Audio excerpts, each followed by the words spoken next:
paix soit sur vous. Bon, je vais continuer parce que c'est vrai que s'arrêter comme ça en plein milieu, c'est pas top. Donc je continue sur Tariq Ramadan et ses rapports avec la messe, les messes noires, et en particulier là par rapport au meurtre. Donc la citation que j'ai donnée dans la fin de la vidéo précédente, je vais la reprendre, et puis je vais laisser ma tête, parce que de toute façon le texte on le voit pas bien quand je le filme. Et puis comme ça donnera l'occasion à certaines personnes de critiquer et ma robe, et mes cheveux, et tout le reste. Hein. Comme ça, voilà, ça donnera l'occasion de s'exprimer. L'autre pouvoir, celui de la séduction. Donc ça c'est une citation de Tariq Ramadan, toujours tirée de... Attendez, je retrouve...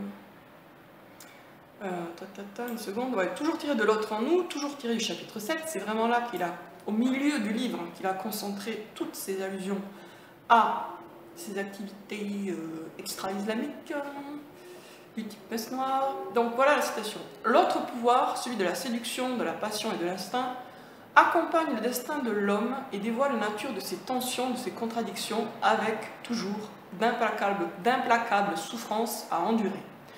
Sur le mont de l'Olympe, les trois moires, les parcs chez les Romains, filent, tissent très précisément, la destinée des hommes à la lumière de la lune, encore dans la nuit. Elles ont ce pouvoir invisible et pourtant si puissant. Et il a mis tisse en italique. File, virgule, tisse très précisément la destinée des hommes. Donc je reviens sur cette histoire de tissage. Vous allez voir que c'est extrêmement intéressant et significatif. Ça a l'air de rien, mais comme d'habitude, mais en réalité, il y a plein de trucs derrière. L'islamologue dit que les trois moires filent, puis change d'avis, ou précise sa pensée, et affirme qu'elles tissent en insistant par les italiques sur tisse. Tisser, c'est entrecroiser des fils pour en faire un tissu. Or, il se trouve que dans la mythologie gréco-romaine, les trois moires ne tissent pas, elles filent, c'est tout. Cloto fabrique le fil de la vie, l'Achésis ou l'Aclésis déroule le fil, et enfin Atropos le coupe. Donc encore une fois, Tariq falsifie la mythologie. Pourquoi prétend-il que les parcs ne se contentent pas de filer, mais tissent aussi? Pourquoi tient-il à ce que les parcs tissent? Ça, c'est la question. Et la réponse, je vais vous la donner. Comme n'importe qui ayant fait des études de lettres, dont moi, hein, puisque j'ai fait des études de lettres, Tariq Ramadan en a fait et moi aussi, Tariq Ramadan connaît l'étymologie de texte. En effet, c'est quelque chose qu'on nous indique très tôt. Hein. Donc, qu'on nous rabâche plusieurs fois. Donc tout le monde le sait. Tous les gens qui ont fait des études de lettres connaissent l'étymologie de texte. Donc, texte, c'est un emprunt au latin impérial, texte, c'est un emprunt au latin impérial textus, enlacement du latin classique textere, tisser. Autrement dit, le texte est étymologiquement un tissage, et Tariq Ramadan tient très fort à son identité d'écrivain, autrement dit, à son identité de tisseur de texte. Je ne sais pas si vous voyez où je veux en venir. L'islamologue prétend que les trois moires tissent pour la même raison qu'il prétend que Hécate a été traumatisée par un accouchement, pour accentuer la ressemblance entre elle et lui. Donc il dit que les trois parcs tissent parce que lui-même se voit comme un tisseur de texte.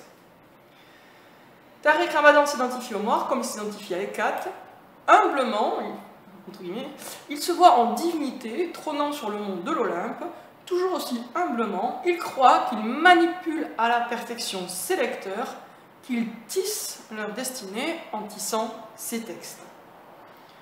Hécate et les moires sont donc des figures de substitution pour Tariq Ramadan lui-même.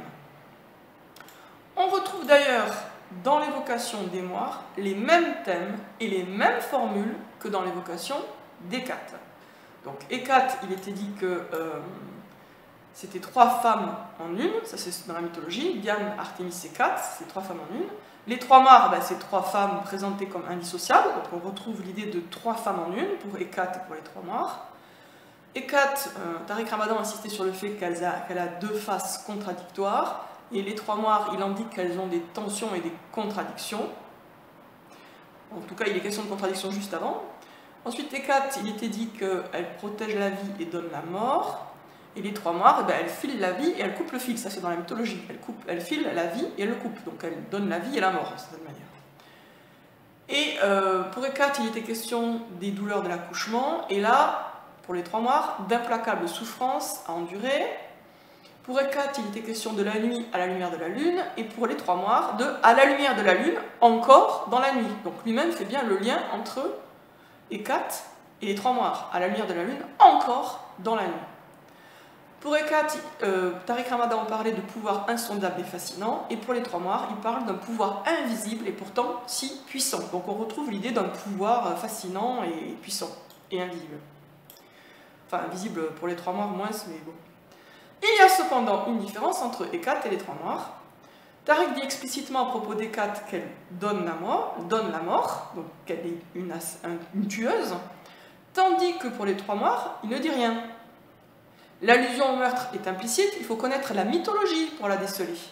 Il faut précisément se souvenir qu'Atropos, la troisième moire, tranche le fil de la vie humaine, autrement dit qu'elle tue. C'est ça, c'est dans la mythologie, qu'il connaît quand même.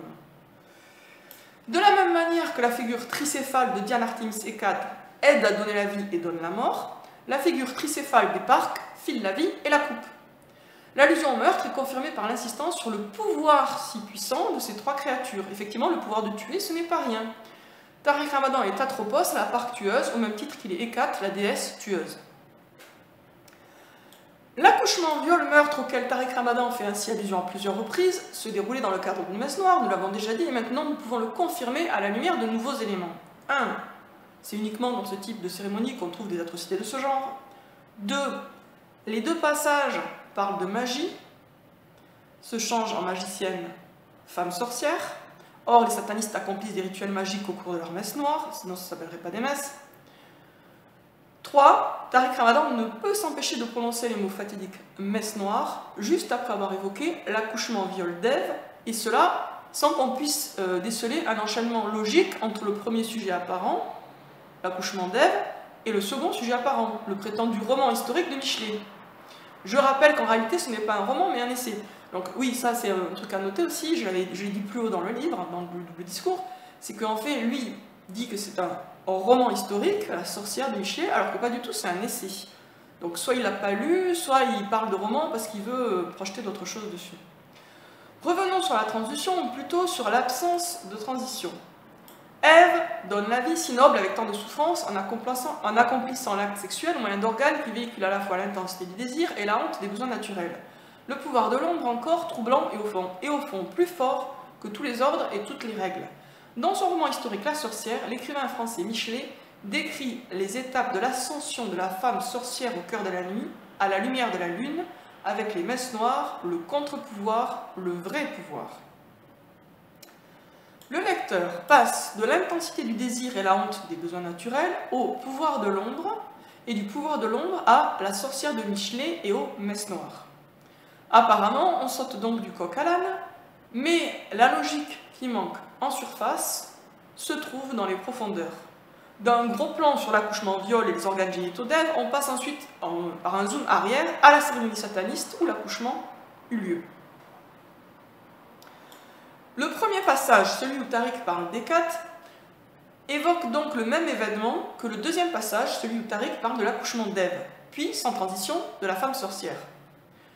Quand on compare minutieusement le paragraphe consacré à Hécate à celui consacré à Ève, on peut constater que les deux passages présentent de nombreuses similitudes thématiques et stylistiques. Donc dans Hécate, douleur de l'accouchement, dans le passage sur Ève et la femme sorcière, donne la vie avec tant de souffrance. Hécate, elle désire. Ève et la femme sorcière, désire. Hécate, la nuit. Ève et la femme sorcière, au cœur de la nuit. Hécate, à la lumière de la lune. Ève et la femme sorcière, à la lumière de la lune. Hécate, un pouvoir insondable et fascinant. Ève et la femme sorcière, le pouvoir de l'ombre encore, troublant, et au fond, plus fort que tous les ordres et toutes les règles, le vrai pouvoir. Hécate se transforme en magicienne, la femme sorcière, femme sorcière. Elle se venge, pour Hécate, elle se venge, donne la mort, et Ève et la femme sorcière, messe noire. Et on trouve aussi une opposition entre Hécate qui donne la mort, et Ève et la femme sorcière donne la vie. Donc, non seulement les thèmes et les mots se font écho, mais l'ordre dans lequel ils se présentent est similaire. Dans les deux passages, l'accouchement précède le meurtre. Dans les deux passages, la magie et la mise à mort apparaissent ensemble, simultanément. Dans le premier passage, les deux thèmes sont juxtaposés. Dans le second, ils sont fusionnés. La nuit, à la lumière de la lune, elle se venge, donne la mort et se transforme en magicienne. donner la mort aux magiciennes, et dans l'autre passage, les messes noires, où on a à la fois l'idée de mort et l'idée de magie. Tout ceci nous permet d'être sûr que les deux passages parlent de bout en bout de la même chose. Tariq Ramadan change apparemment de sujet quand il saute de l'accouchement d'Ève à la sorcière de Michelet, mais en réalité c'est toujours le même souvenir qui hante sa mémoire, toujours le même souvenir qu'il nous raconte à mots couverts, d'abord au travers de son évocation d'Ève, puis au travers de son pseudo-résumé du livre de Michelet. Pseudo-résumé puisque ce qu'il dit sur le livre de Michelet n'a rien à voir avec le livre de Michelet. Et c'est aussi ce souvenir qu'il évoque lorsqu'il parle de la déesse de visage. Quel souvenir? Celui d'un accouchement se déroulant au cours d'une messe noire, accouchement accompagné de viols et de tortures et débouchant sur un ou des meurtres sacrificiels, peut-être celui du bébé et ou celui de la mère. Vous pensez peut-être que je surinterprète, qu'une imagination un peu trop morbide m'égare, que j'accorde une importance démesurée à ce qui n'est en fin de compte qu'une collection d'incongruités littéraires et de bizarreries stylistiques. Seulement voilà, pas de chance pour les crédules et les optimistes, pas de chance surtout pour Tariq Ramadan lui-même. Dans l'autre en nous, il y a encore une autre phrase qui évoque l'accouchement, phrase qui corrobore en tout point nos analyses précédentes et permet de les pousser encore plus loin. La phrase en question, la voici. Chez les Aztèques, ce sont les sages-femmes qui ont un statut particulier. 2 points. Elles aident à donner la vie, elles accueillent, virgule, protègent, virgule, puis libèrent la femme et l'enfant des souffrances de l'accouchement. Réflexion apparemment anodine, mais en fait pas tant que ça. Pas du tout même. Relisons-la attentivement. Les sages-femmes, chez les Aztèques, aident à donner la vie, virgule, elles accueillent le bébé, protègent, sous-entendu, la mère et l'enfant. Jusque-là, tout va bien, même si on peut se demander contre quoi elles les protègent exactement. Mais que font-elles juste après? Ensuite, puis, elles libèrent la femme et l'enfant des souffrances de l'accouchement. Mais l'accouchement a déjà eu lieu. Il est terminé, puisque les sages-femmes ont déjà accueilli l'enfant. La femme et l'enfant ne souffrent donc plus. Ou s'ils souffrent, ce ne sont pas des souffrances de l'accouchement. Alors, que font les sages-femmes exactement? À quoi Tariq Ramadan fait-il référence quand il affirme qu'elle libère la femme et l'enfant des souffrances de l'accouchement? 3 citations tirées d'articles récents vont nous aider à répondre à cette question. Le 8 mai, alors ça c'est une citation d'un journal, leparisien.fr, donc 2001. Le 8 mai, Pierre Machin a voulu libérer de ses souffrances sa compagne Chantal, plongée dans le coma et placée sous assistance respiratoire. Il a tout arraché. Autre citation tirée d'un article. Jean a tué son épouse par amour car il voulait la libérer de ses souffrances liées à sa maladie et ses pertes de mémoire. 3e citation, toujours tirée des grands médias. Elle a confié avoir tué sa fille dans un acte d'amour pour la libérer de ses souffrances. De nos jours, donc, libérer de ses souffrances est très souvent employé comme un euphémisme pour euthanasier, verbe qui est lui-même un euphémisme pour tuer.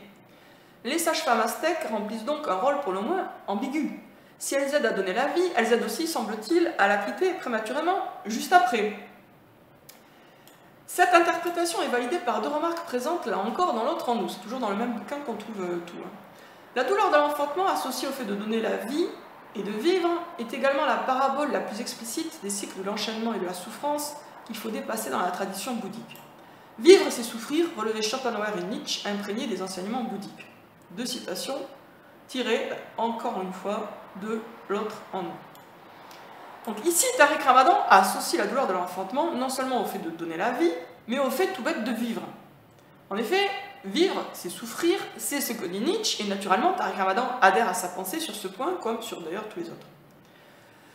Aux yeux de Tariq Ramadan, la douleur de l'enfantement est donc un symbole de la vie elle-même, à la fois parce qu'elle marque le début de la vie, et parce que la vie tout entière est, pense-t-il, une souffrance.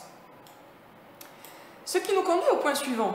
Les souffrances de l'accouchement symbolisant la vie, douloureuse par essence, comment peut-on libérer la femme et l'enfant des souffrances de l'accouchement qui a déjà eu lieu, qui est accompli? En d'autres termes, comment peut-on la délivrer de la souffrance inhérente au fait de vivre? La réponse est dans la question. Tariq Ramadan évoque à demi-mot le meurtre, présenté comme une miséricordieuse délivrance de la mère et du bébé. Mais ce n'est pas le seul message crypté que contient cette phrase. Relisons-la maintenant en prêtant notre attention au premier mot. Chez les Aztèques, ce sont les sages-femmes qui ont un statut particulier. Elles aident à donner la vie, elles accueillent, protègent, puis libèrent la femme et l'enfant des souffrances de l'accouchement. Pourquoi chez les Aztèques? Les sages-femmes aztèques ne tuaient pas la mère et l'enfant juste après l'accouchement, sinon la civilisation aztèque n'aurait pas résisté bien longtemps.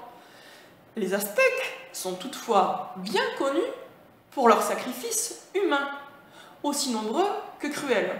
Et là, on va prendre une petite citation qui illustre ce point par rapport aux Aztèques, qui est tirée de Wikipédia.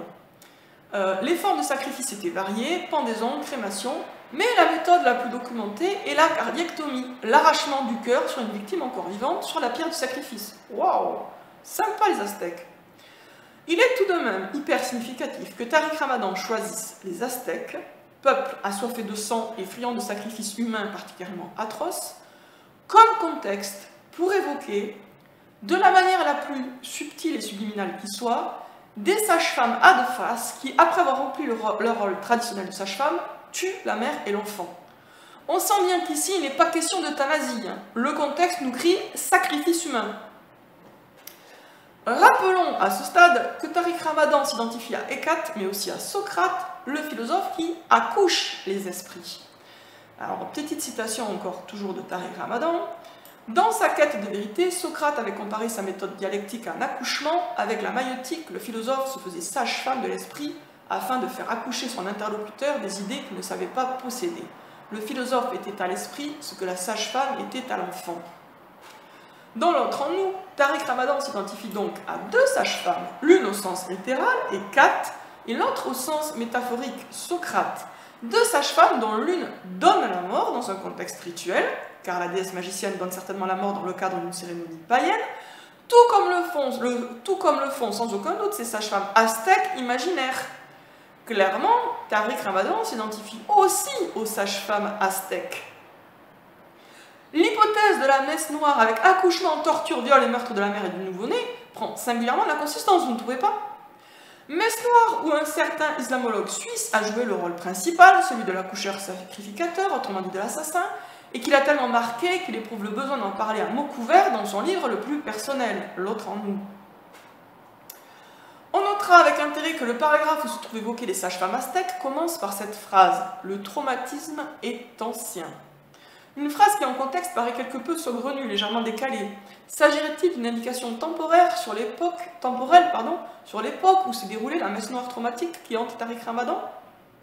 Il y a encore deux remarques à faire sur cette phrase. Chez les Aztèques, les sages-femmes avaient bien, comme le dit Ramadan, un statut particulier. Et là, on va encore citer un auteur qui a parlé des Aztèques, des femmes et des religions. C'est un livre qui s'appelle « Les femmes et les religions ». Donc voilà la citation de l'auteur. Autre fonction prestigieuse des femmes, celle de sage-femme. Celle-ci ne se contentait pas en effet d'aider à l'accouchement, elle présidait ce qu'on pourrait appeler le baptême du nouveau-né. Elle lui adressait un discours religieux et moral et lui imposait son nom après la consultation du devin. Seulement voilà, Tariq Ramadan ne parle absolument pas de baptême ou de discours. Donc l'information historique qui dit que voilà, les sages-femmes avaient bien un statut particulier chez les Aztèques, mais c'est plutôt qu'elles avaient le rôle de les baptiser et de faire une espèce de discours sur le bébé, lui il n'en parle pas. Si l'on accorde à la fin de sa phrase le sens anodin qu'elle a à première vue, la phrase de Tariq Ramadan, on ne comprend donc pas du tout en quoi ces sages-femmes aztèques se distinguent des autres sages-femmes, en quoi leur statut est particulier justement. Lui, Tariq Ramadan dit qu'elles avaient un statut particulier, mais en fait ce qu'il dit, si on en reste au sens apparent, ça n'a rien de particulier. Que les sages-femmes aident à l'accouchement, ça c'est normal, hein, c'est le rôle des sages-femmes. Ces deux anomalies confirment que c'est la lecture la plus odieuse qui est la vraie. Si, chez les Aztèques imaginaires auxquels Tariq Ramadan se réfère, les sages-femmes ont bien un statut particulier, ce n'est pas parce qu'elles baptiseraient et harangueraient le nouveau-né, mais parce qu'elles ne se contentent pas d'aider à l'accouchement. Elles mettent ensuite un terme aux souffrances de la mère et de l'enfant, souffrances causées en théorie par le fait de vivre c'est souffrir, et en pratique par les viols et tortures qui leur sont infligés dans le cadre d'un rituel sataniste. Notons que dans tous les passages que nous avons examinés, Tariq Ramadan évite soigneusement le mot « tuer ». Il préfère à ce verbe clair, direct et explicite des expressions où la responsabilité du meurtrier est atténuée, diluée ou inversée. Donner la mort, messe noire, délivrer des souffrances de l'accouchement. Dans le cas d'Atropos, Tariq Ramadan fait même complètement l'impasse sur le fait que le seul et unique boulot de cette déesse consiste à couper le fil de la vie, et prétend avec la plus parfaite mauvaise foi que les trois noirs se contentent de tisser la destinée des hommes. Alors compte-t-il sur l'inculture des musulmans? Suppose-t-il que ces lecteurs hypnotisés sont incapables de faire preuve du moindre recul, du moindre esprit critique? Je ne sais pas.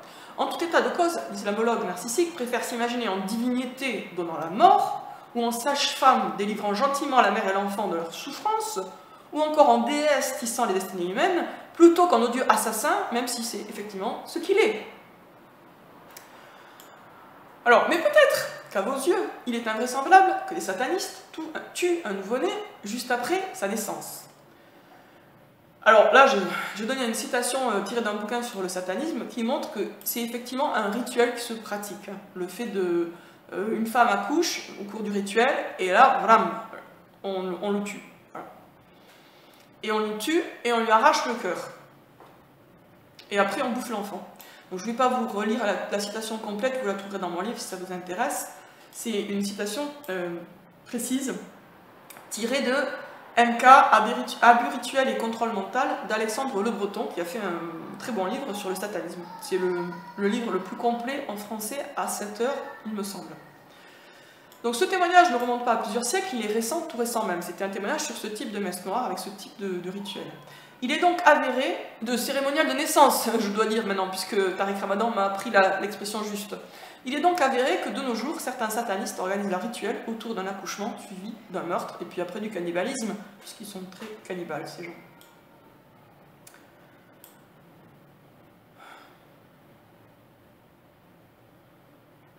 Alors, je ne sais pas si je continue, ça devient toujours assez, c'est toujours assez dégueulasse, hein, ce dont je parle. Hein. Donc là, le chapitre 4, c'est la profanation des bébés. Je vais peut-être en rester là, c'est des sujets quand même très lourds. Ça demande de la réflexion. Je suis pas... Mon livre n'est pas pour les imbéciles, hein, je vais être franche et directe. Ça demande quand même certaines réflexions, il faut se concentrer quand on le lit. Il faut peut-être aussi éteindre les réseaux sociaux, éteindre tout Internet, et puis se concentrer vraiment sur le sens de ce qu'on lit au fur et à mesure, si on veut vraiment comprendre. Et de nos jours, c'est vrai qu'on a tous un peu l'attention dispersée, on est attaqué par les médias qui ont tendance vraiment à atomiser notre attention, donc je reconnais que c'est pas évident. Mais si vous voulez savoir qui est Tariq Ramadan, faites-le. Voilà, sur ce, je vous dis à bientôt. Je pense pas que je vais continuer la lecture, même s'il reste encore beaucoup de pages. Mais si ça vous intéresse, lisez la suite. Donc, il y a des trucs par rapport à la pédophilie, et puis, enfin, il y a plein de trucs, quoi. Y compris la cardiectomie, là, ce rituel, ça fait partie de ce rituel.